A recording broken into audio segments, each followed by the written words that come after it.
the US have launched a military strike, and then a few minutes later, they've launched 2, 3, 4, 5. But it was the weapon of all weapons, the synthesis of huge amounts of data. Russia was responsible for turning on the water in the dams in Norway. Imagine the whole of Thames water going out. There's an inextricable link between technology and warfare. But whatever humans have been able to create, they've been able to weaponize it. Well, suddenly once you have a plane in the air, that changes everything.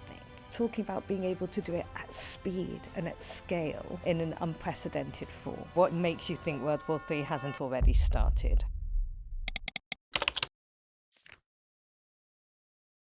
Hi Melanie, thank you for joining us. Thank you for having me. There's an inextricable link between technology and warfare. And if we look at World War I, it was started by a single bullet. If you look at World War II, it was ended with nuclear arms. What's going to be the start of World War III? Well, that's a really interesting question. And I might go back at you and say, what makes you think World War III hasn't already started? And that, do we need a single defining event? And even if you look at any of those events, were there events in the run-up to it that represented that start of the war? So it might have been catalyzed by a single bullet, but, stories and ideas are often right behind it. I would posit to you, if we look at sort of the cognitive domain, the information domain, and even if we see recent events, you may know that there's like a court case been opened against OpenAI this week because a young person killed themselves after having a chat with ChatGPT. ChatGPT became their closest confidant, and it ended up in that the young person sadly committing suicide. Let's take a really nightmare scenario. Millions of young people have put massive amounts of information about themselves into TikTok that is fundamentally owned by an adversary country to the UK, the US. What if all that information now using AI, using processes that were allowed to help identify the patterns in that, allowed everybody's target feeds to become targeted to get those young people to act in a certain way, to get those young people to take part in a certain type of protest, to get young people to vote in a certain way, right? We could already be there. That information's already out there. The capability to do that is already out there. If we're looking at what do we mean by a war, what do we mean by conflict? It doesn't always have to be about guns and bullets. It can be about, do certain adversaries want to overthrow societies? Do they want to create chaos within societies for their own benefit, to be able to get their own hegemonic dominance within the system?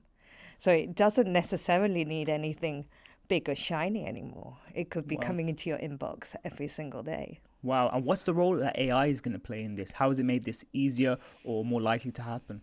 So AI is a tool.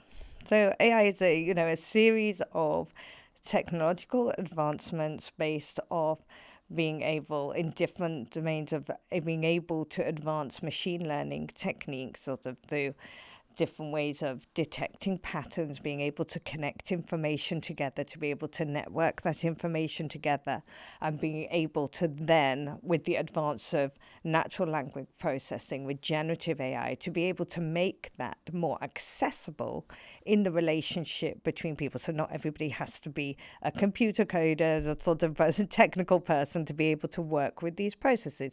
You can verbally ask for something from a machine or type it in your own natural language, and you can get an answer back. What that has enabled within the system is to accelerate what can be done with the information that exists. So in my scenario, with very simple, small, doesn't involve guns and bullets, that using those kind of processes, being able to amass all that data and then search through it and look for patterns, and then be able to have individually bespoke, designed information responses for you to be able to manage your algorithm so that you would only have certain amount of information or certain responses or create those networks. That is what the advance of sort of machine learning techniques combined with the natural language processing, combined with different elements of the system as we move forward, looking into what people talk about agentic AI, where you have agents that can work sort of semi-autonomously within the system to do things, and sort of next level bots, if you want, that can be able to get this information, respond this information. And we're talking about being able to do it at speed and at scale in an unprecedented form. So you're saying this new World War III is going to be a disinformation war, and it may have already started. It may not be a disinformation war because it may just be information. And I think it's let's call it a cognitive war, a war that plays with information, a war that plays with truth, a war that plays with our understanding of how we absorb information. And it could be, absolutely, it could be well starting. If we look at how we're seeing geopolitics reshaped at the moment, the lines of fragmentation, the breaks between particular alliances, the way that we have new alliances that are working much better together in some ways than traditional alliances. So we talk about what we call the CRINC countries, China, Russia, Iran, North Korea, also coordinating very well. There was a great piece this week, actually, just came out in Foreign Affairs, I think, or talking about how Russia's exporting its cyber capabilities to its different allied countries and how they're all working together. So it's, you've got to think about what are those shifts telling us? How is it fragmenting societies? We're seeing some of our, the Western societies that we believe were sort of a liberal order societies, everything that have been the foundations that have been built on in the post-World War II era, unraveling. Crumbling away. And just focusing on World War III again, you said that it's going to be information, but how is that going to manifest itself? Let's look at these adversarial actors, Russia, China. What are they going to do with that information? Are they going to send counter-protesters to rallies? Are they going to start civil wars? Are they going to fund parties that are antithetical to Western ideals and democracy? It can be that and all of the above. And think about what is it that they are seeking entrance points into. Is it this slow undermining to gain dominance, to gain economic dominance? Whilst countries are dealing with internal disorder, that means money, financing going into dealing with that means it can't look at other factors. So it's distracting, whilst at the same time, perhaps countries build alliances in other places, they strengthen their hold. And, it's looking in some cases, is this World War III a very long game? And some of our adversaries have been playing that long game better. We've seen recently, for instance, with China in the US sitting inside the sort of the Volt and Salt Typhoon cyber attacks, if you've heard about them, where they're sort of intrusions into the network, into the telephone systems, into critical infrastructure systems. We've seen Russia was declared responsible for basically turning on like the water in the dams in Norway, being able to control the water via cyber means. So being able to disrupt society, it could be just turn off the water. Turn off what would, if you take that amalgam of not just one event, or multiple events. So say you have a society already at the brink, a lot of factors, the government's not dealing with it particularly well, and it's a super hot summer like we've seen, and then suddenly there's a cyber attack on the water systems. Imagine the whole of Thames water going out at the time that we're seeing counter protests, and then all it takes is this is the government's fault. And you've suddenly got, so you could have mass dissent, and you've suddenly got to call your military in. So it's not going to be that. It's not going to be that image that I have in my head of tanks rolling and air forces. It could be the turn-off of civilian infrastructure, which causes the populations to rebel against their governments, and adversaries can take advantage. That's so interesting. I've never thought of it like that. It can be it's cheaper. It's much more effective to weaponize populations, and it can cause significant chaos. And I think we're already seeing some of the hallmarks of that across multiple Western societies at the moment.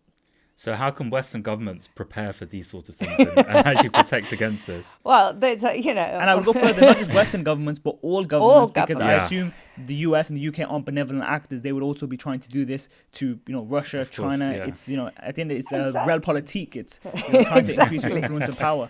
Well, we talk about, there's multiple levels of thinking about it. And we talk about resilience. So you hear this word like bandied around, like on all sorts of like how resilient is a country to be able to do this. And you're right about both sides. How much can you do it to another country and how much can you protect against it yourself? So we talk about making sure that our critical national infrastructure have, from a cyber perspective, there's a lot of, additional sort of checks and balances and security measures needed, because the more we get networked, and this is the sort of going back to your first question about AI, because AI is a great tool. We're integrating it into all our systems. The more we integrate into our systems, the more insecure we fundamentally make our systems.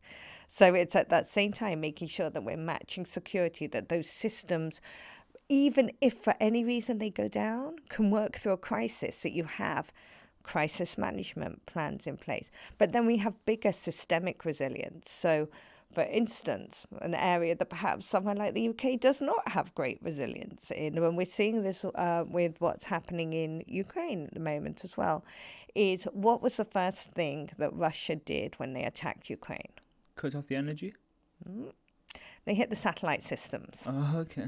They hit, so the Viasat was the satellite system that they hit. And and that's a classic old battle technique, right? Yeah. Going back to Greece, Rome, even before, Art of War, Sun Tzu, what do? You cut communications and you invade, Exactly. right? What distorted that a little bit in this case was that the Minister of Communication Ukraine immediately tweeted out, like, Elon Musk, can you give us Starlink? And that got the communications back on track. But that points to something very interesting. That so as we network our societies, we put everything on, onto the system. That relies on two forms of, that communication comes two ways. Subsea cables, internet cables, beautiful pictures of rainbows under the sea everywhere.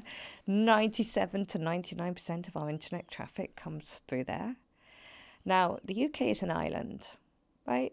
So although our subsea cables get cut, we then have to rely on our satellite system to... And it's a lovely tweet from Keir Starmer to Elon Musk, like, can you turn them on? Exactly. But that's Please, the point about yeah. resilience. A lovely tweet to from Keir Starmer to Elon Musk, or X-Post, we're not allowed to call it Twitter anymore, so X-Post, Elon Musk.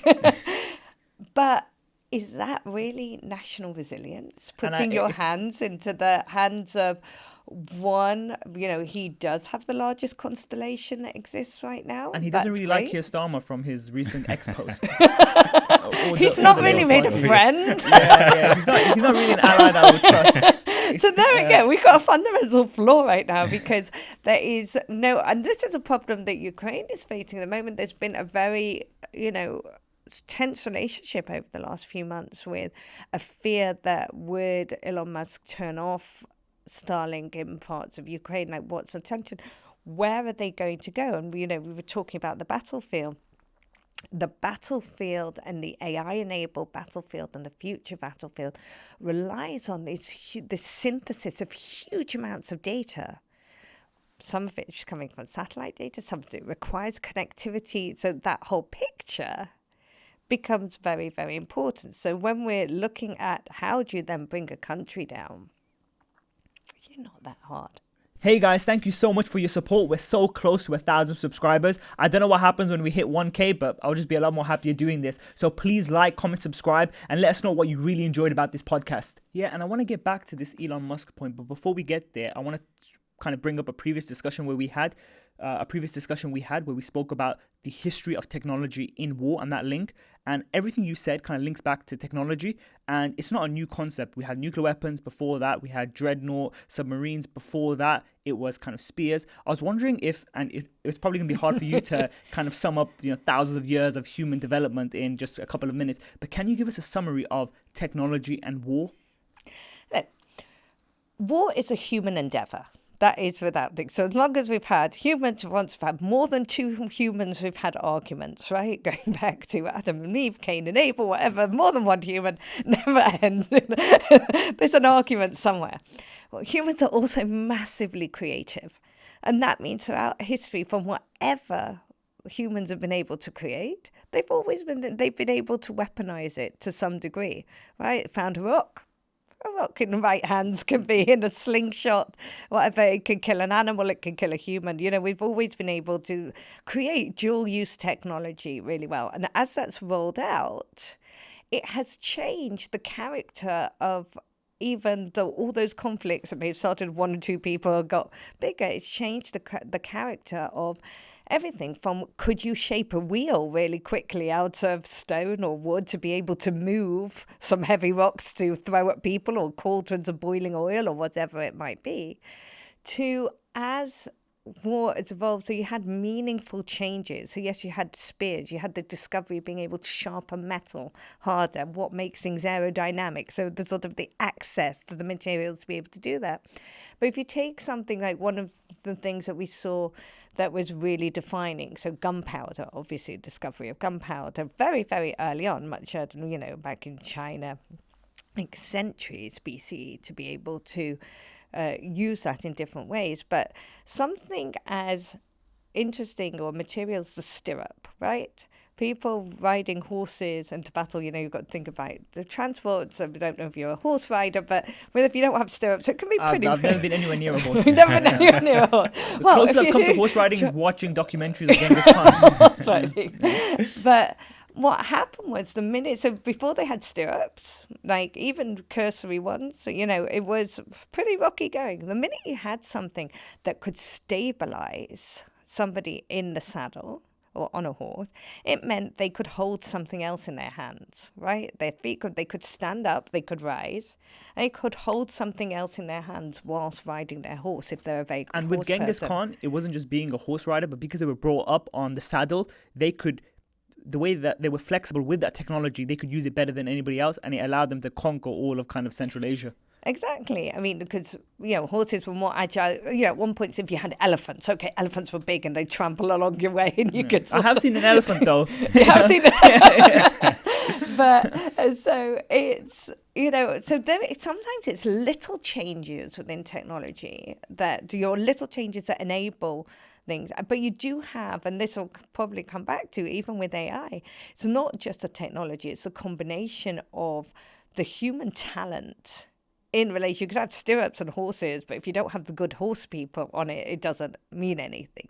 So that combination of human talent and training alongside the technological development is where you then begin to get that mastery. So whether you even if you, going back to, even if you look at, we go over to, since we're in London, down to the Wallace collection, actually they have a great collection of swords, right? And you see this evolution of swords, great big broad swords. Like, swords were really heavy. Yeah. Right. Romans had different ones. You had daggers. You had different types. Even if you look at that, different types of weaponry for different types of combat. Short daggers for close combat. Bigger swords for, to think about how those armies looked.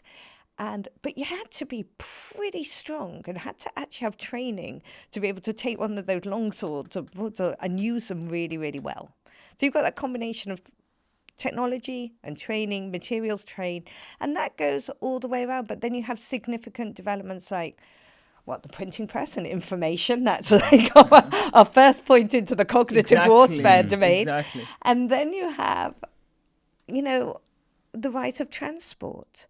And being able to, at one point, you talked a lot about you could never have global hegemony as a nation because there was called the stopping power of water. How could you cross water? So you could only be to a point of regional hegemony until you could figure out how to get your people across water to different places. So you need to feed the army, you need to keep them hydrated. How are you going to do that if you're thousands of miles away from a water source, the rivers? Exactly, but also just being able to cross water, physically get across the water to attack somewhere else that was further away. So then you had that evolution. But then you've written a really point. How do you feed your armies? So things like when you had the evolution of the railway, of steam, And then suddenly, when you could build the railway, where you could build and get, logistics, things to your troops from A to B, or get your troops from A to B much faster without them being exhausted, so they don't have to ride all day on a horse or in battle. You can get them from A to B, and then they can go fight. So, and you can get their supply to them, so you can last much longer on the front line once the railways were built. And then the minute you had planes. And what's really interesting, if you look at the timelines between where these get integrated into battle is very, very, like, collapses and collapses and collapses. So if you think about... It took thousands of years for us to get a gun, but then only a couple of hundred to get the nuclear bomb. And less than 15 years from the first plane first plane flight to planes being used in World War One. Wow. And if you think about the technology of a plane, which is a lot more significant, and something like the plane revolutionized, because what were you always, sort of stuck on is what we call, going beyond the line of sight. Can you still see over the hill? You couldn't. You only had your line of sight. So that's why if you look at all battle, you had people riding out in front and then would relay messages via everyone like, okay, we can tell you like 2 hills away, this is what we're seeing on the other side of the hill. Well, suddenly once you have a plane in the air, that changes everything. From a bird's eye view, looking at the history of technology in war, which was the most significant transition? Was it the one that we're seeing now with AI, or was it going to nuclear weapons, or was it going to guns? Well, I think you could see that. I think smaller transitions that can be integrated everywhere had massive impact. So when it wasn't just, I think it was the mechanization of things, being able to produce things at scale had dramatic impacts. I think there's a difference between what had dramatic impacts on the battlefield and what had an impact on the world order. So, the sort of evolution of low-cost weapons on a mass scale continues to be, a key part of conflicts and, continuation of conflicts. Even if you look at, there's actually a survey every year called the Small and Light Weapons Survey that actually looks at where small and light weapons, so rifles, sort of guns, move between conflicts, second, third hand, particularly around places in Africa, and how they contribute to actually continuation of conflict. When you look at something like nuclear weapon, with the atomic bomb, that had a massive impact in reshaping the world order as a whole. So it's a different kind of thing. It didn't necessarily reshape the battlefield because we've not really got used twice. But did it make three times? Did it make war less likely? As in, it shaped the battlefield in the sense that the US couldn't go onto the battlefield with the Soviets because they were both nuclear armed. I don't think so. I think it made has it stopped war? I think it stopped war for a brief period between the two world powers who might have gone to war without it. But look at how many proxy wars you had. Between those powers in particular. But whereas other wars, so I don't think it stopped wars. I think it created a boundary on the type of how far war would be allowed to go, sort of the type of weaponry that can be used. And what emerged from it was the horrors that came out of Hiroshima. And we've just had the anniversary of Hiroshima, is that it was so, beyond what people imagine. It was sort of seen such a horrific weapon. Can you give us a description of what happened in the aftermath? Well, I think it was just a civilian impact. The tens of thousands of people, obviously, that died on impact, but then the long-term radiation sickness. I mean, you saw towns wiped out. Now, yes, it brought an end to the war, but it was the weapon of all weapons. I mean, it was the most destructive weapon that has existed, does exist. Now, I think what that has seen, if you take cases, is that obviously nuclear technology has evolved. You have smaller versions of that. You'll hear talks, even now, we've heard a lot about it in Russia, Ukraine, of what they call tactical nuclear missiles, things that can be much smaller, much more controlled, but they still will have the same first order and second order effect. And those are going even back to the Vietnam War, when the US military were considering at one point, should they use a tactical nuclear missile? But what has emerged since then is something that's called the nuclear taboo. It's sort of a norm. It's not a regulation. It's a fundamental norm against using nuclear weapons, because they know just the human toll on it. And even though in the Vietnam War, and even if perhaps in Russia, Ukraine, or whatever, if a tactical nuclear weapon was used, it would bring an end to the war quicker, because you've really gone to your, top level. They refuse to use it because of it's just such a terrible, terrible weapon. Do you think nuclear weapons means that we'll never see direct head-to-head conflict between, let's say, the US and China or other nuclear-armed states? So I think that's why, are you going to get that full-on confrontation between states?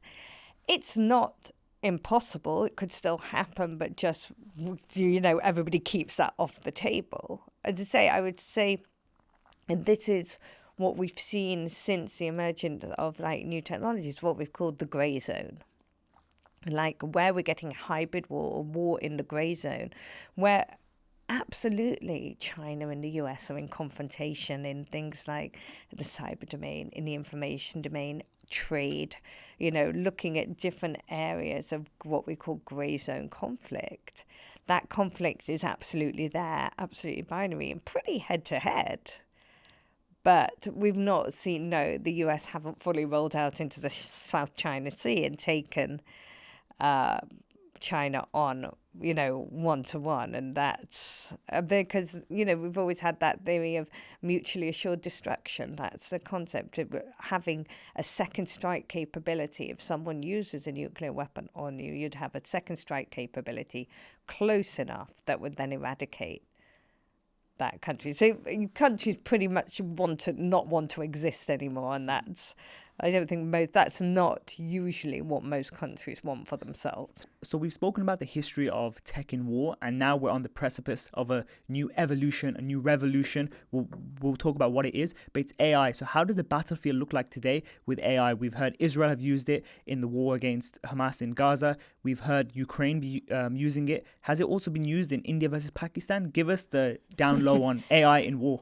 Okay, so I think first of all what we've got to do is unpack it, because I think it's very easy to think about, we often anthropomorphize AI, we think about it as a sort of being, and actually it's a lot more subtle than that, in the sense that it's a combination, we talked about a little bit earlier on the information, on the warfare side, it's a combination of sort of algorithms, machine learning processes, different forms of learning that enable different processes, and it can be integrated at all sorts of different levels within military strategy and warfare. So if you sort of unpack it, everybody's automatically thinking about drones, right? Because that's everything we've seen since Armenia, Azerbaijan a few years ago. That was actually thought about the first drone war. We've seen Ukraine has become the, if you want, sort of testing ground and sort of case study for looking at Israel, Hamas, a little bit less, because it's a very different war, because it's the context of the battlefield's very, very different. So it sort of has more limited use in different places. And then India, Pakistan, which in 4 days saw a massive evolution of how the war became very much a drone-based conflict very quickly. Well, we saw in both cases drones being activated in support with different allies, alongside the information warfare component was massively present in that. We had jamming of different capabilities being used, for electronic jamming, covering interception of satellite signals on both sides. So it was, without a doubt, it was being activated and used in a very quick way. But I think the interesting thing that everybody's taking away from Ukraine is sort of really beginning to look at how do you look at. So you have the use of drones and the potential for swarming drones. So drones that can work sort of together with limited communication. And I think the problem is that people worry about, it's not these technologies, where's the human in these technologies? So we're talking about autonomous sort of drones that can, in effect, work together with limited human instruction or with limited human control, or when a human can control multiple levels of these drones, how they can either be used to overwhelm a defensive system, or how they can then, they can coordinate, say one drops out, another one knows where to take its place, how they can coordinate deciding on their missions, how they can coordinate on deciding what to target. So and it's not just in the air, it's also under the sea, it's also potentially on land. And they can be used for massive defensive benefits. So sort of the future I spoke about subsea cables before, of having swarms of drones that can monitor, that can protect, that can make sure nothing's attacking those sort of cables, can alert to when there's trouble. So you have that element, but it becomes where AI becomes or enables this, is that all these drones, they're like made up of sensors collecting huge amounts of information, massive and massive amounts of information, whether that's auditory information, can they hear, gunfire, whether that's visual information. It's just massive, massive amounts of information that are being collected. And what then taken is that all that information taken on the back end, and sort of AI-enabled processes then look through that information and are able to then provide the next level of either feedback back into the machine of what it needs to do next, or to the human to decide what it needs to do with that information. So it becomes a big part of strategic decision making, not just, in that element. So we're looking about, where do we use AI enablement in that strategic decision making? Where do we using AI in logistics? Right, going back to, so we talked about the train before. We have those unmanned vehicles that can bring things onto the battlefield, where you used to have convoys being attacked and with a human cost.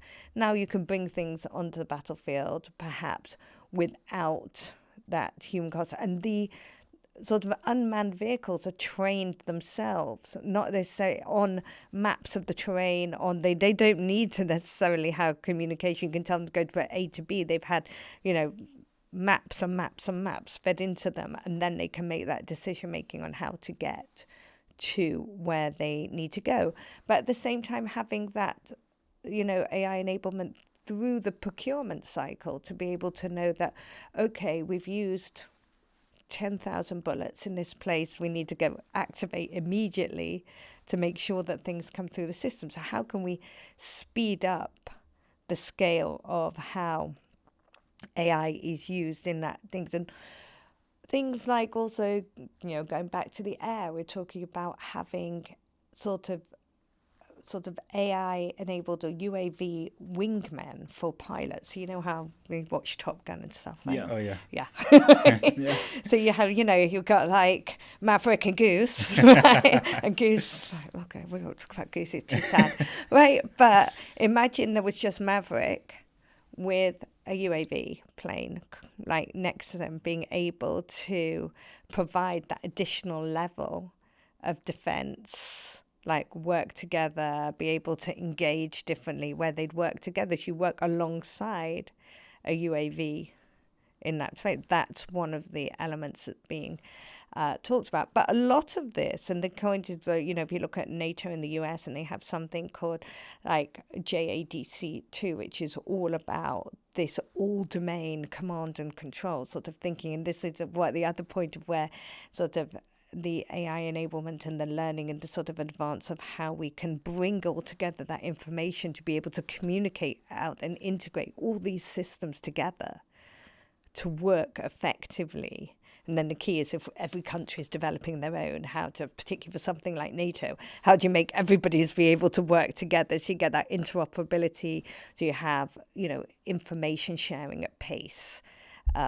And then we get to debates like cyber, where AI is, again, it's both a threat, and you can use it offense and defense, but it's also can you be used by malicious actors because of all of this. Now, if you think of everything I've talked about, all networks, all that information, all has to be secured.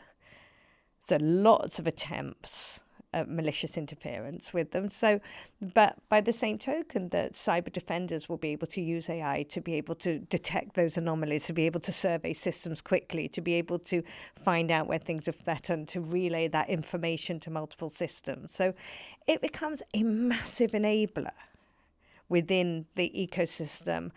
And it's not just about, what people had their heads about, which was sort of like trundling cow horse-like robots, going out into the field and just killing people. It's a complex network of networks that all have to be brought together. But I think the fear is that while now it's doing the back end and it's doing a lot of the information resourcing, gathering of data, and providing, like, for example, in Israel, they're providing a list of Hamas targets to the generals to tick off. At one point, it's going to become autonomous and it's going to be able to pull the kill switch itself and identify targets and kill them. How close are we to that stage? And do you see AI being given full reign to just do whatever needs to be done to win the war? I don't think that, for the most part, and there's a lot of theories of whether life or death should ever be put into the hands of a machine. And there's a question of something called the Martin's Clause, and even sort of ethical principles. What is the Martin's Clause, sorry? So the Martin's Clause is a clause that, it took me a long time to explain, but fundamentally it goes back to this philosophy that only a human has the right to take the life of another human. Right, the sort of ethical, but does that exist? philosophical... Because right now, if you drop a dirty bomb somewhere and it kills like so many civilians, even though you're targeting one, we've kind of like delegated a lot to technology. But the human has taken the decision to drop the bomb, right? And so there's always that point of, remember, we're creating the machines. The machines aren't creating us, and we're creating the use cases. The challenge becomes where you have different principles of ethics from different countries on how they would integrate autonomy into their systems, that whether you have, and that's where we talk about global governance of AI and managing global risk. Does everybody have that same commitment? A bit like the nuclear taboo, to say there has to be a point where the human has to be, and we talk about this throughout technology, humans in the loop or humans on the loop within this technology, and does everyone have consensus on that? And in some ways in the military domain, there's been more far-reaching global conversations than there has been actually in the civilian domain. We've heard about the AI Safety Summit and things, when much not talked about. What people don't look at is actually there's a whole other summit that happens called Re-aim, and that's all about the use of AI in the military.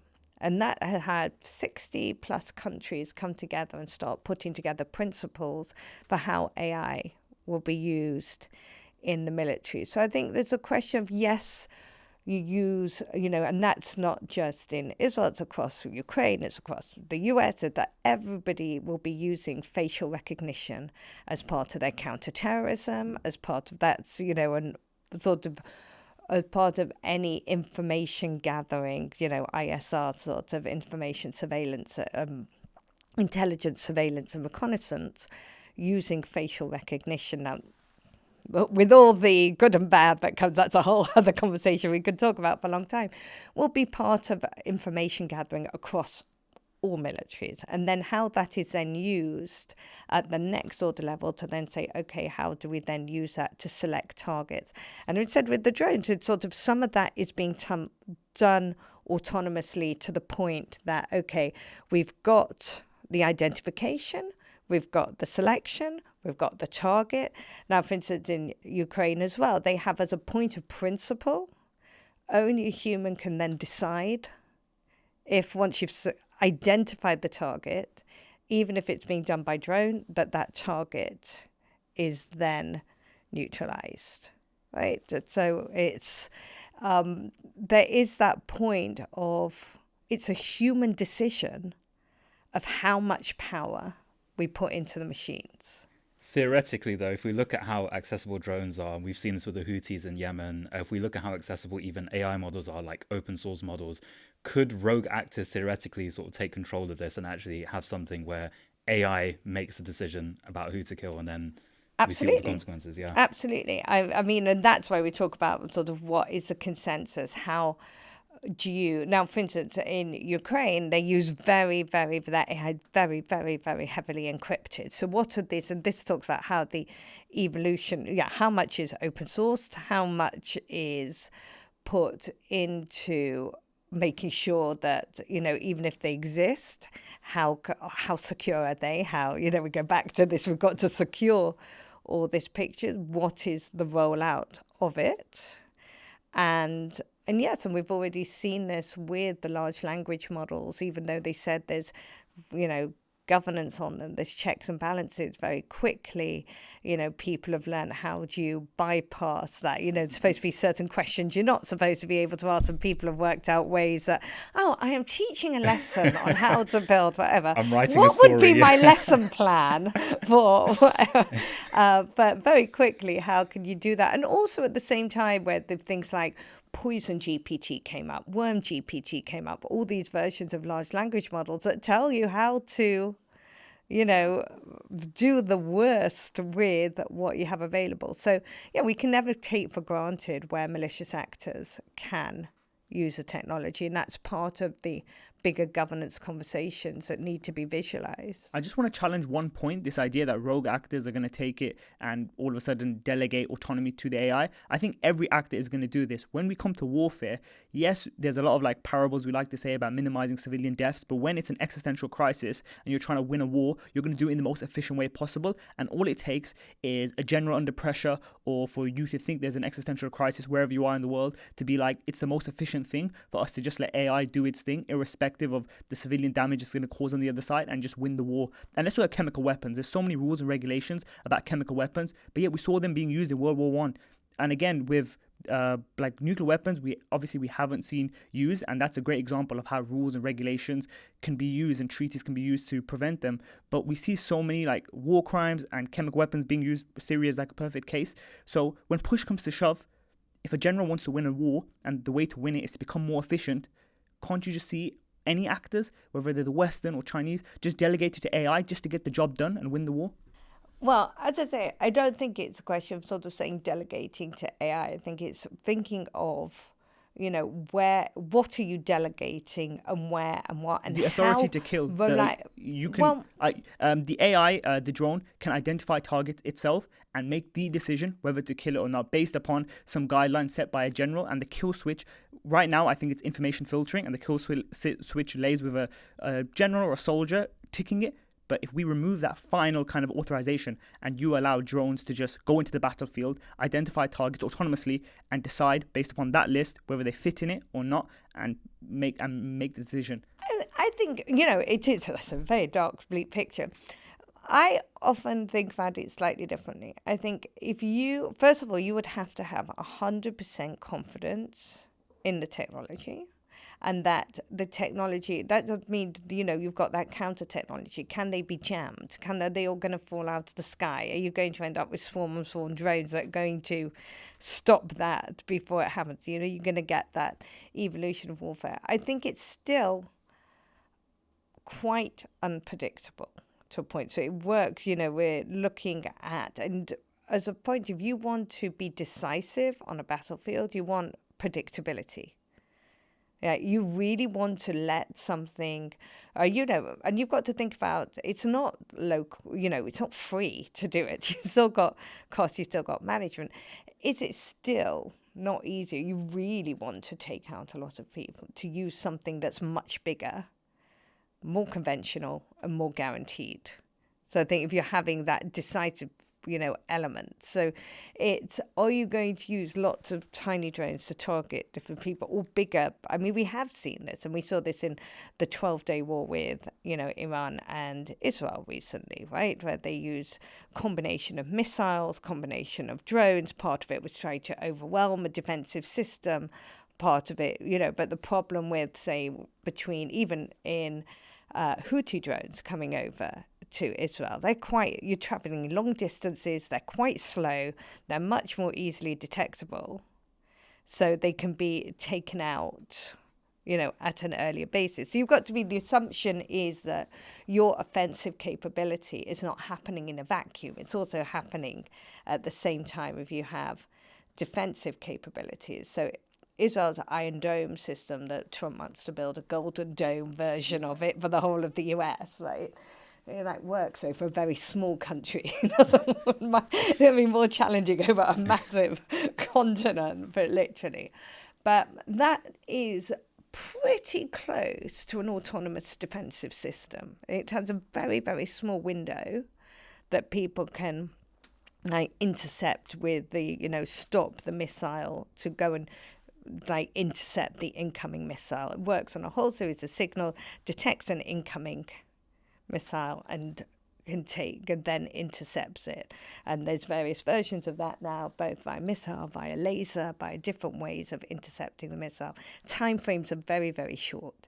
So I think the assumption it's always on the offense and defense that both are going to be used.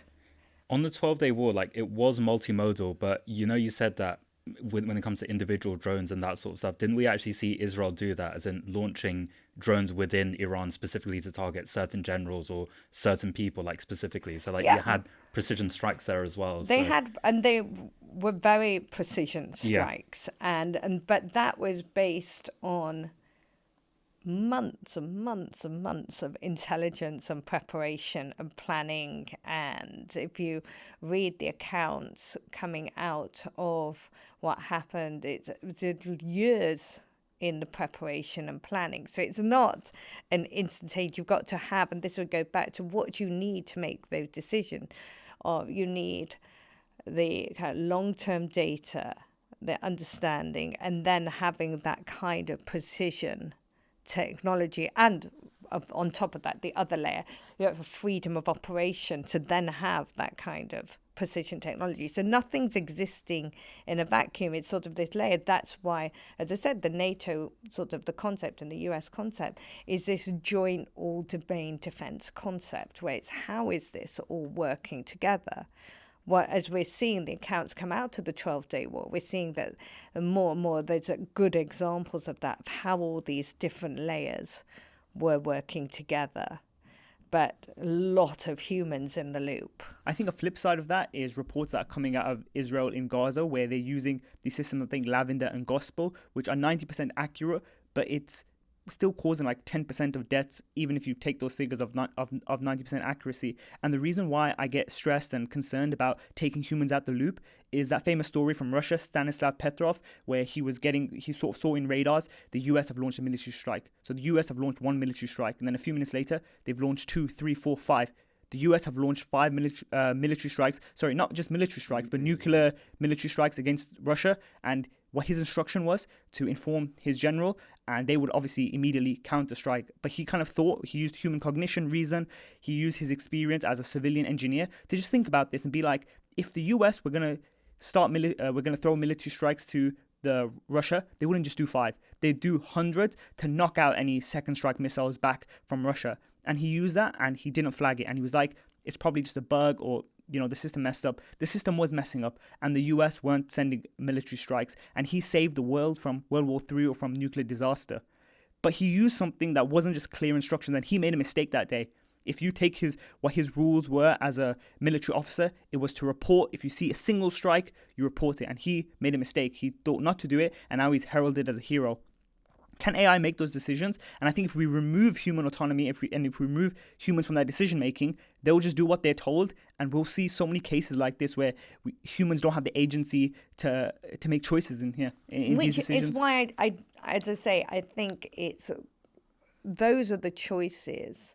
And again, the question of the global governance and can we get the whole world to commit with how we use different technologies in the battlefield is a super challenging one, because it's whether you're limiting your advantage. It's like a race to the bottom. Who's going to give AI the most control so they can become the most technologically advanced, but it could become the most destructive.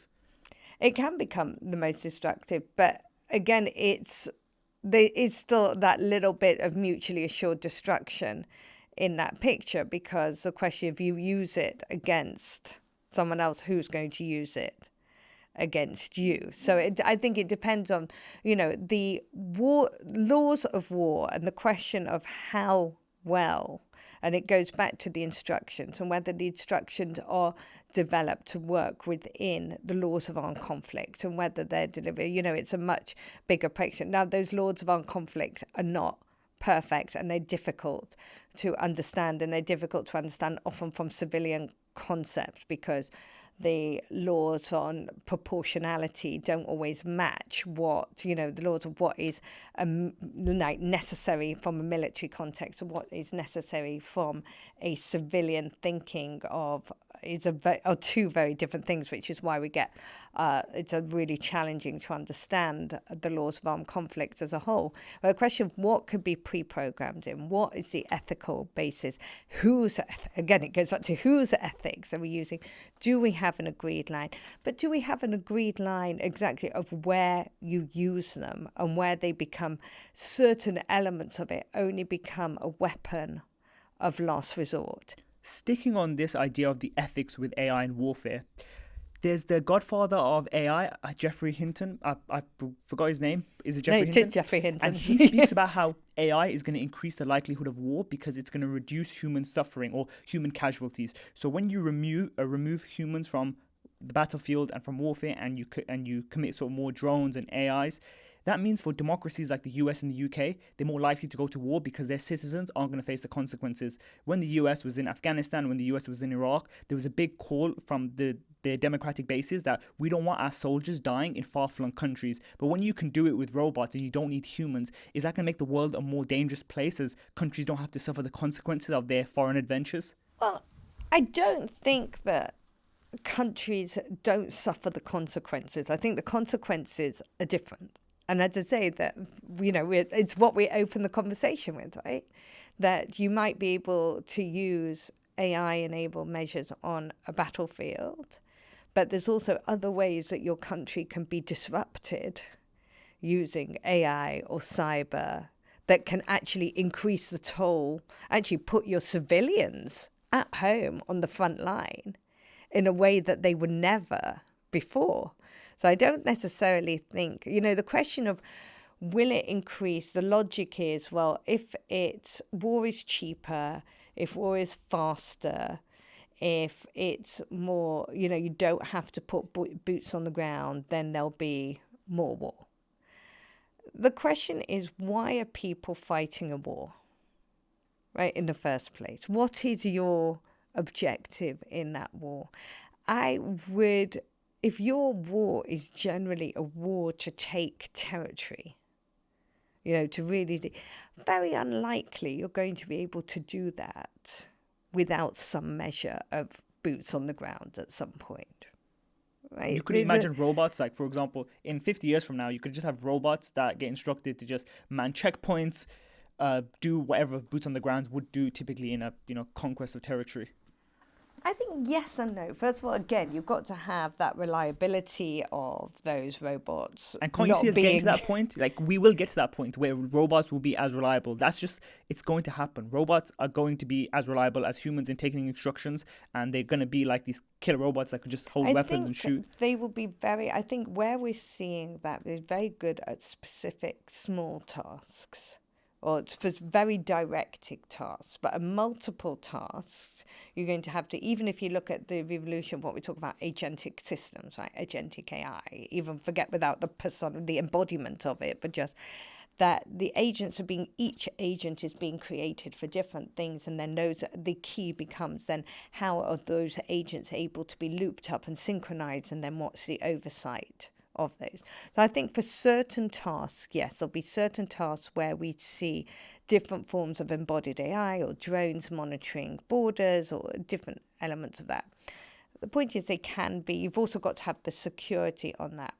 I would counter that and say that I think actually where the future of warfare could go is slightly different, and where we're looking at augmented humans. So like rather what, than exoskeletons and that sort of. well, That's exactly. even But scarier. that is Superman, like army generals. what does Soldier 2.0 look like? Like Captain Right? America. What That's what I'm thinking. like when we look at where AI and technology can go, and material sciences, and where you can have things like stealth, like stealth weaponry, stealth aircraft, like invisible, like advances. I mean, where we're seeing the biggest applications right now with things like with large language models and AlphaFold and proteins, and the same things are being done in all elements of the sciences. Imagine planes that you can't see, right? Because of that, I mean, stealth technology has been in the works for years. That going back, you did a UFO series, and many He of the will UFOs. tell you that this still exists, like this exists right now, but it's hidden by the Department of Defense. But also many of what people perceive were UFOs were stealth technology experiments, right? Different types of balloons and different types of materials and reflective materials that people would suddenly get sight of, and they would like all sorts, and they happen over the Arizona desert because that's like where there's lots of space. So if you think about what does that next generation of where we begin to use the power that we can be able to do experiments really, really quickly, or be able to understand material science and be able to say, well, okay, can we make helicopter? Well, helicopters are very noisy, but like, can we make a silent helicopter that can go faster than can speed we of sound? What happens with silent? What about increasing camouflage, just visible uniforms, so they become almost invisible? What happens we're seeing an increase of research on brain-computer interfaces. In fact, China last week released a huge new policy on brain-computer interfaces. Like we've heard about Elon Musk and Neuralink and looking about brain implants. What happens to using that to be able to stimulate people to stay awake all the time, stay awake longer, to keep their cognitive function longer? So we're already seeing AI being used to help power virtual environments, to help train the military. But at the same time, also doing that, they're using sort of tools to be able to, equivalent of kind of your Fitbit, but more advanced, to sort of measure sort of how tired people are getting, what are their cognitive function, how do you improve that, how do you do research into different types of medication that can actually, help pierce the blood-brain barrier, to prevent fatigue, to prevent, the things that you sort of worry about when you've got an operational environment. So I think it's not just about where we're using technology. Everybody thinks it's robots at the border. Where are we using it to enhance humans? What does the co-evolution of humans and the machine look like? How do we use it to alter ourselves? And that's a very different picture. There's a great book that came out last year that was the last thing that Henry Kissinger worked on before he died. And he wrote one book earlier with Eric Schmidt, who was founder of Google. So this is a second book that came out with Eric Schmidt and a guy called Craig Mundy, who also has a long history of working like Microsoft and OpenAI and like a technologist, but also very philosophical. And this book is called Genesis. And a lot of it is about how, which of the animals, how do we evolve ourselves? Are we going to do, we were talking before, I'm thinking about space and sort of astropolitics and what, so we talked about satellites, that's a whole literal another world. But we're not built to be a spacefaring people, right? Our physiology. We talk about to what extent might we be able to use all our understanding, all the sort of the research we can now do with AI for medical research, perhaps evolve ourselves to make ourselves more equipped to be able to exist in space differently. Yeah, that's an optimistic outlook, but I just can't, I think the way you see it is the incorporation of AI to push human, succession and longevity. The way I see it, and this is more of a kind of nihilistic take, is AI replacing humans, especially with precarious situations like warfare, because it's kind of like we're tinkering around the edges. Okay, cool, we're going to build an exoskeleton, or we're going to make humans sleep from 7 hours to 1 hour, but they're still going to sleep, while an AI in a robot, and we're not at this stage yet, but I just see human evolution of technology just continuing to the point where you can create an AI that's like AGI. It's got the intelligence to, you know, shoot a gun, and it will just take over the battlefield. Maybe that won't happen, and I hope it doesn't. But that's what keeps me up at night, and that's where I think we're heading in that. And if you have that capability, it's a race to the bottom of who's going to get there first and use it, because you have no civilian cost. And when I look at the wars today, a lot of the reasons troops come back is because of what's going on the political scene, where it's like, why are we fighting in these far-flung wars? And when you just look at the geopolitical landscape, instead of Russia funding proxies or Iran funding proxies or the US funding proxies, how about you just send an army there? They won't have any other stakeholders to balance with. They can take it over. Moving on to the next segment of the podcast, I want to talk about the tech cold war between US and China. I think we've spoken about the ethics of AI, and I want to talk about what's going on in this tech cold war between US and China. Can you give us kind of the overlay of the situation? Yeah, so you've actually, it goes back to what you were just saying. So you're already on the sort of thinking about the AGI picture and sort of, you know, how advanced and who's going to get there first and who's going to have their robots in battle. I don't necessarily agree. I still think there's cheaper I have a lot of time ways to to think, do as it. you can imagine. And That's my I shower think thought war in a is a nutshell. human endeavour, actually, and people would get very dissatisfied by robots fighting their wars. And actually, ultimately, it's a horrible thing to say, but anyway. But underneath all that, so we've talked about, you know, sort of all these technologies have a massive supply and R&D chain and knowledge chain behind it, right? It doesn't exist in a vacuum. So yes, everybody wants to be, you know, we heard it was Putin that said it first. He who controls AI will control the world, right? That came up with my research. He who controls AI that controls the world. And we've seen it over the last month in July, like the US finally released their AI action plan. But what we're seeing the war play out on is looking at what are the enablers you need for that system. So this is what happens when we talk about like the chips war and what's happened with NVIDIA, and sort of looking at how, and that came under the Biden government, beginning to restrict where a chip flow is going, because recognition, because chips are needed as part of building the servers, the sensors. They're an enabling architecture. It's like having, you know, I don't know, button on your clothes, like, or something that everything, all these architects need. So by having, so on one level on globalization, you shared as much as everything, you had free trade, you sold as much as possible because selling that helps build your economy, whatever. We're suddenly realizing that actually if we, or if the US allowed China to have as many of these chips as they wanted, they could then have the advantage because they may use these chips quicker and faster and better than the US might be able to use it, because they have, you know, different elements of numbers on their side. But also the fact that all industry in China is partially owned in some way by the Chinese government, that suddenly you're creating huge advantage off the sale of your own technologies, are creating a disadvantage.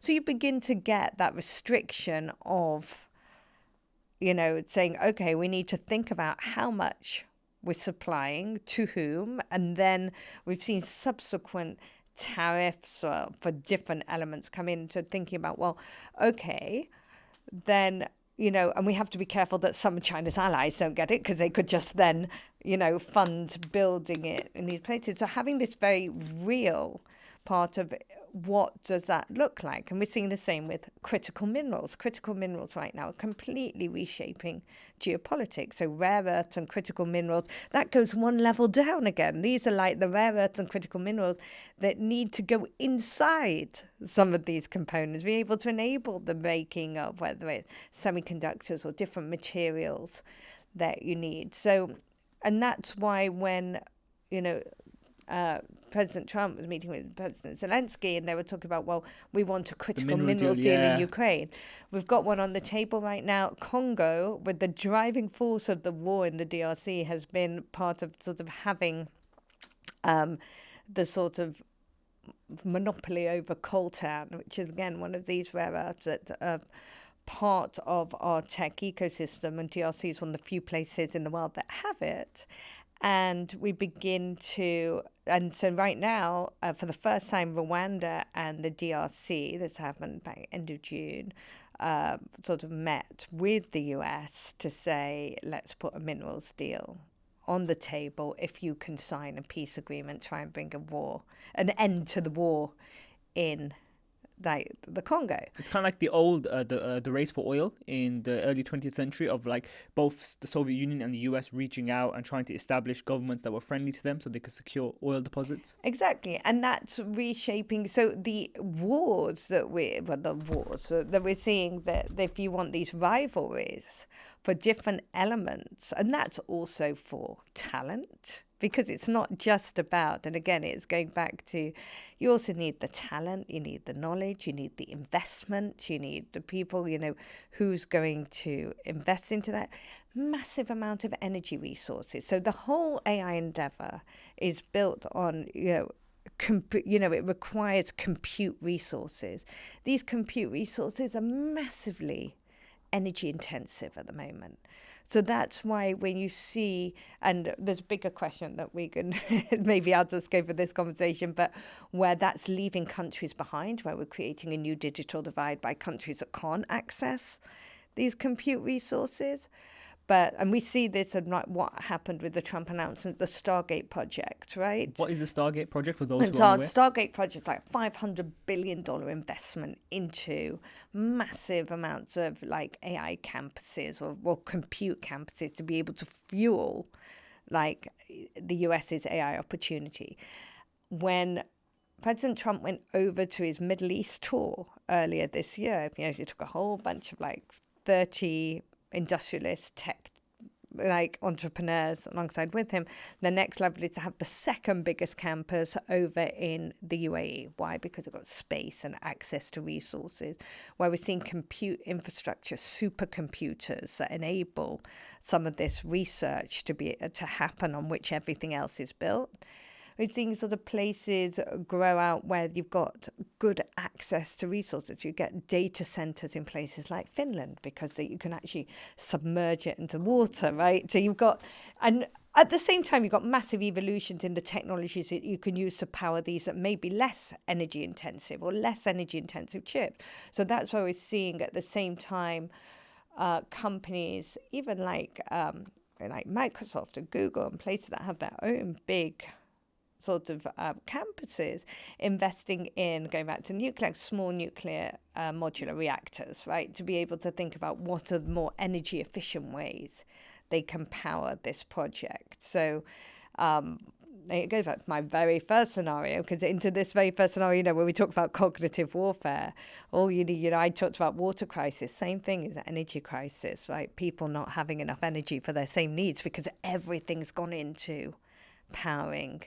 the AI ecosystem. So if we talk about the battlefield being dominated by AI or technology playing a role, what the tech Cold War is going broader than that and supplying the ingredients, the natural resources you need, the supply chains, and getting allies on your side. So you're in a position to put your best foot forward on that war. And right now you're seeing that between the US and China. Yeah, you're seeing it between the US, but also where all these, and you remember I mentioned earlier talking about what I call CRINC, the sort of the China, Russia, and like Iran, Is that the North opposite Korea, side of like, the NATO? well, not necessarily NATO, but sort of Western allies and possibly, but where you've seen it becomes a lot. It's about fundamental infrastructure. It's about connectivity. It's about putting satellites up into space and sort of what's happening on that architecture. Because, and then we see things like, for instance, Iran has just opened a fiber optic factory in Venezuela.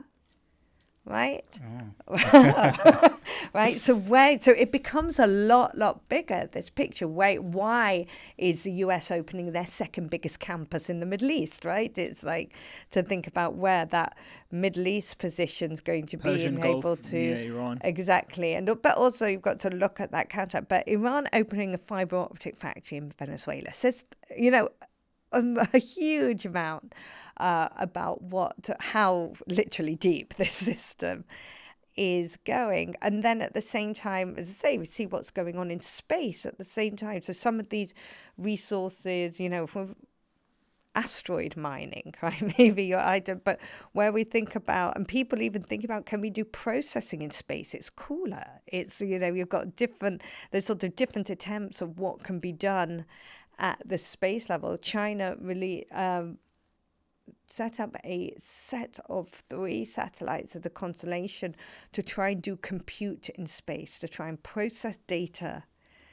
in space. So it's a data center and a satellite. Exactly. Yeah. Well, between satellite combinations, being able to communicate with each other by laser. So it's this whole evolution. So every single domain of our ecosystem is carrying risk that converges. And this is the ecosystem that we're building, forget the weaponry, that we're building our daily lives on, that we're building our businesses on, that our stock markets begin to function, that our, everything that it's being integrated into every aspect of our lives. And you can get really simple things that, forget man-made malicious things, something really simple that act of God, if you want, or the universe, right? That last year, for instance, there was an underwater landslide off the west coast of Africa, right? That took out the subsea cables alongside places like Cote d'Ivoire and whatever. Their internet connectivity went down to like 4%, right? Because they couldn't get access. That's something completely natural. The stock exchange in Ghana, in Accra, Ghana that day, had to stay open for an extra hour to make up for lost trading so that it didn't impact the economy. So we're building like our the fabric of our everyday lives without even being weaponized on a system that has a lot of like points of failure in it that can impact our economic well-being very, very easily. And then if once weaponized in these different conflicts, become even more fragile. So as we increase in complexity, we have increasing points of failure, as you said. So how can we actually build resilience to, protect against threats? And I just want to touch on one more point about this like failure. So I just remember what you said earlier about Elon Musk and how the Ukraine had to ask him for Starlink. And he himself is a point of failure, because if you're requesting assistance from a private actor and he says no to you, how do you build resilience from that? Because he controls all the infrastructure. And if there's a massive role of private companies, because we're not talking about government assets and government stuff. We're talking about private companies control this. They control the internet. Yeah. They control the software using. They're controlling AI. They're controlling the satellites. The majority of these satellites are private companies. They're Starlink or Rocket Lab or whatnot. So how do you control those? They can just say no if they don't want to engage with something. And you're absolutely right. And it's like, I've written quite a bit about this on like tech companies becoming geopolitical actors because they're invested, for themselves, to make sure that they're resilient through all levels of this stack. So is this a new thing? Amazon, for instance, has cables. Now it has satellites as well. It has Project Cooper. So the only thing you can hope for is that you get more competition between them, but they can tip the balance. So what happened was with Elon Musk giving Ukraine Starlink, they meaningfully tipped the balance of the conflict at that point, whereas they wouldn't have had communication. They did have communication. Microsoft and Amazon helped move all of Ukraine's data out of Ukraine, out of their physical data centers into the cloud, so that for any reason, if their data centers got destroyed, that data would all still be there. It also allowed Ukraine to continue to communicate with its field. Ukraine has a very, very advanced digital ID system called DIA. Like everybody has it on their app. Something the UK government's always talking about. Should we have digital IDs? Everything goes through it, like your driving license, your benefits payments, everything. Which meant that even in the context of war, because the data was now outside in the cloud, they were able to still provide for people even in the event that any of those data centers went down. So I think you've got where private companies have actively taken a part in reshaping actually against another country's ambitions is really interesting. And then you're right with like the satellite architecture is a really complex one. Elon Musk has the biggest constellation. China is also increasing its satellite capability, and again, most of that is state-owned or semi-state-owned. So you get a disjunct between where, yes, the US has helped and facilitated and whatever Starlink to a point, but it's not entirely state-owned. It's independent compared to China, and that kind of, when I'm looking at the tech, this tech cold war, China are in an advantage because they own all their companies, while the US, it's a democracy. It has to rely on these companies individually saying, yes, we're going to help you. Yes, and you're right, but yes and no, because if those countries, and this was something that again has come up recently, when there was a falling out between Zelensky and President Trump, that infamous visit to the White House. The most recent one was a little bit warmer, and he didn't put on a suit. And it was a note to everyone: please put on a suit when you get to modern places. But I think that was about something more than a suit. But I think it was more than a suit. But what happened? After that, there was a period where the US said, we're not going to supply intelligence to Ukraine. And then there was a moment, as I say, I mentioned it earlier, where Starlink wasn't sure whether it could continue providing service to Ukraine. This is when Ukraine began to scramble to see what were the alternatives that would be available if Starlink had to be switched off. Because in the end, if it's a US company, if it's a US entity, in the same way that you might not be allowed to operate in Russia because of sanctions, or you might not, then you're still, because of where you're allowed to operate, you have problems. Now, Microsoft dealt with this. So this has been, particularly with all the tariffs and looking at cooperation, has been literally right in front of you. So Microsoft recently, they did an initiative. They did a lot of work with talking to, like Brad Smith came to Europe, came to the EC, held a meeting about this and said if there was they were going to make sure that in their contracts with the EU, that or the European countries, if there was ever a point where the US sort of brought in some sort of executive order or legislation, unlikely to be legislation, but currently President Trump does a lot by executive order, that would make it impossible for them to function in the EU, that they would commit in their contract, you're a lawyer, so you'll appreciate this, so they contractually would be obligated to fight or to bring a case to challenge the US government about it. But worst case scenario, and also in order to give comfort to their European partners, they agreed to basically put in a lockbox in Switzerland, fundamentally all the algorithms and technology and everything that would be needed so those countries can be operable. Wow. Like the Microsoft can be operable in those countries in the event that something happened to stop Microsoft the headquarters being able to be from the European operations. Some reason that from a US standpoint, the Microsoft it would be illegal for them to operate in Europe.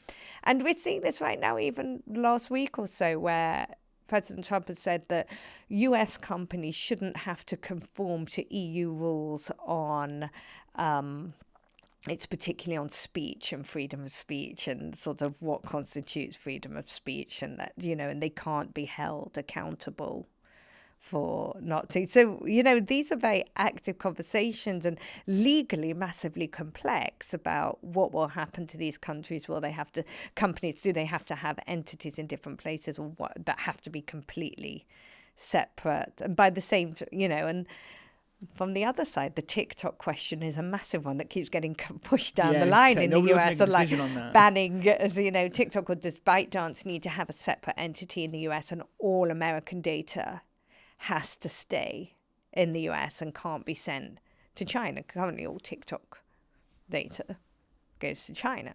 So this tech cold war, every tech brings a new superpower. The gunpowder brought the Ottomans. The Navy and the dreadnoughts brought the British.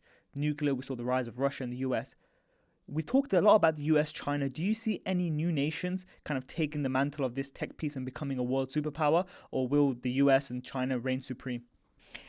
I think there's different elements to that picture. And we still have, as I say, this key drivers, these nations that are key linchpins in this picture. Taiwan, that's why there's all the fuss about Taiwan, because TSMC is where so many of the chips Netherlands with are produced. ASML. Right, Netherlands with the ASML. So you've got nations, and I actually wrote a short thing recently about Britain, because Britain's trying to find its place in this system. It's not found itself well in this system.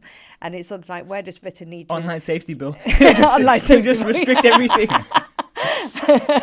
And have an argument with Trump and Musk about it, and then we don't have any satellites either. No, but I think what we need to think about is like, what are the enablers? So where do you become an enabler in the system? We've not really talked about quantum, but quantum's going to be, when it gets up, a bit of a game changer. But where do you think about what you can produce that makes you an enabler in this system, that I think is really important? So you don't have to be the whole system. You can be smaller countries could, like, I hate the expression punch above their weight, but it's sort of in that sense of where do you have a lot of say in the system. Ukraine, please God, they get the peace soon, that they will have a massive advantage of having all this knowledge about, edge technology that other countries don't have, because they've not fought a war in forever, right? They've had the peace dividend. So, in every, Russia's always been brilliant at information operations. They're great on cyber. Their AI hasn't been forever. So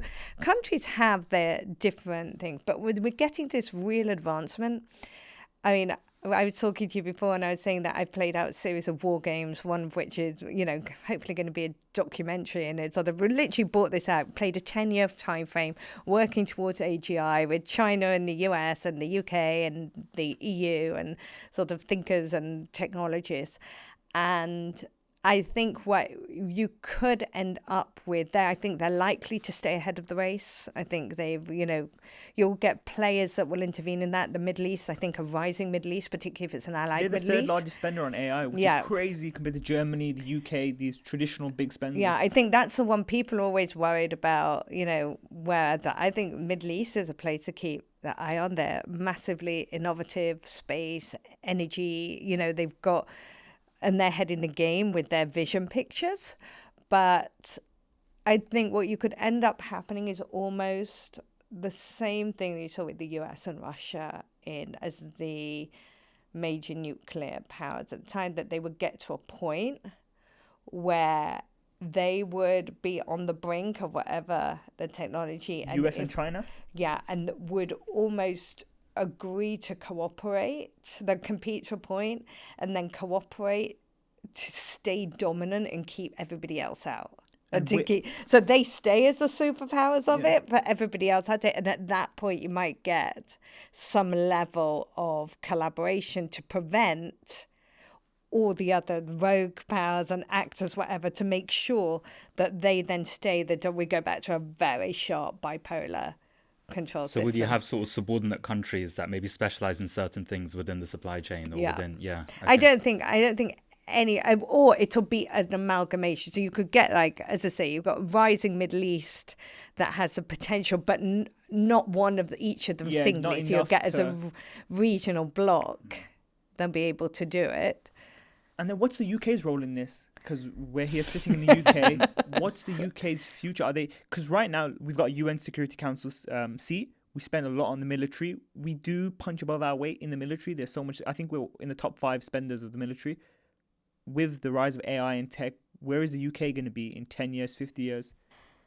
I think the UK is still on a journey. I think the UK's dropped the ball a bit on a few things, and areas where they...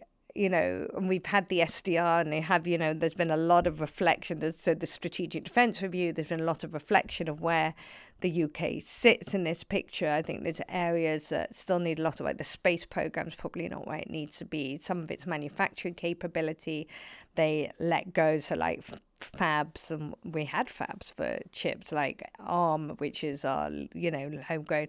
They do well on selling design, but there's areas that we've kind of dropped the ball a little bit on that. Because we're great on talent, we're great on innovation, we're trusted. So there's people that go with the sort of standards and the setting. I don't think it's enough. It's like I said, we need to find our inner Taiwan. What is it that we can do, that we can sort of really the bit that everybody else is going to need. And I think there's a lot in understanding the AI ecosystem, understanding things like the sensors that are going to be needed, where things that are very vulnerable to electronic jamming, thinking about the ways that, like, what can we find, what can we be the cog in the wheel that is it needs to be in every single bit. And that's why I don't come back to quantum. We've done some really good work recently on quantum clocks for navigation. Remember, we are a seafaring nation. I think we forget that we are an island sometimes, a big one, but we are an island. And I think planes make us forget that, and how far other countries are. But we've always had, so we've done some really good work on quantum clocks, things like quantum sensors. So, I talked about AI, I talked about all these things.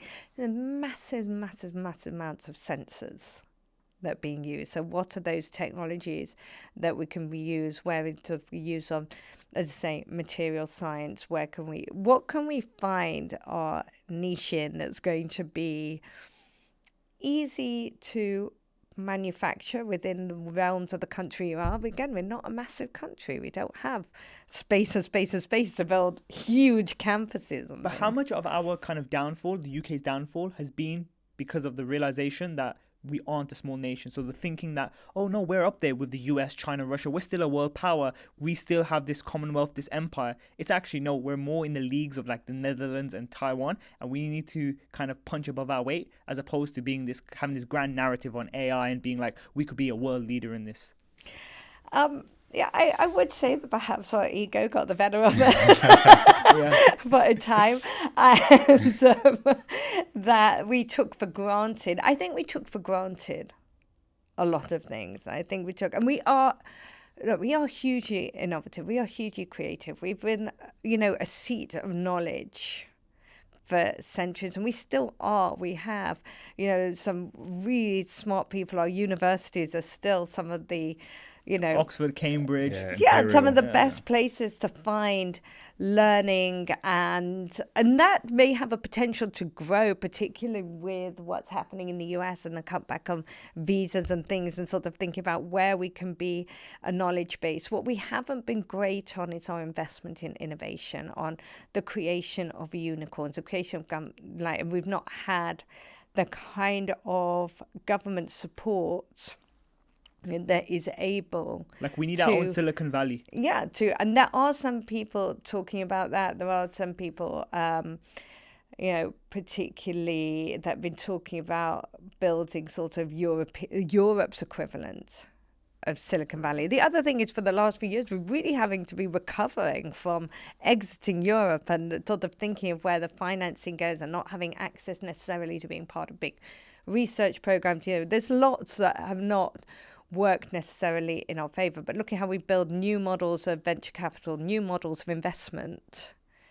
to be able to really start king making, whatever it is we decide we want to be good at it, to get that government buy-in and that government backup and the favorable conditions to be able to take it and really run with it and make those giant companies, and not that every company goes to the US to sell out. Yeah, like DeepMind. I was going to ask, how do we stop DeepMind happening for whatever we specialize in? You've got to be able to create the conditions that remaining a UK company whether that, and there are still a lot of companies that want to go public here, but remaining in the UK is advantageous. It's got the suitable tax benefits. It's got the suitable, investment in the infrastructure the whole way through, the access to the infrastructure. And otherwise, it's not, investing, are the government sort of really preparing? And we've heard about this on defence. You're going back to, we started with defence, like 400 billion, whatever is going to go into defence. But are you thinking really strategically about where in defence? Are you just building end products? Or are you building, what does that look like in a bigger ecosystem of what everybody else needs? And because there's countries far smaller than us, with far, If you go back to somewhere like Israel, which has the entire country has the population of London, just a little bit more. They have far more unicorns that have come out than the UK has, because you get that commitment to helping build industry because your economy depends on it. And on that note, on those lessons that hopefully we're going to send to the UK. Thank you so much. I'm not sure they're Gen Z and listening. Thank you so much for joining. Take from me. Thank you. Thank you Thanks so very much for having Thank you me. so much. Had absolutely the best time on the Whitelist podcast. We talked about everything under the sun and could have kept going longer, and I hope you enjoyed it, and definitely recommend people to subscribe because it's just so interesting.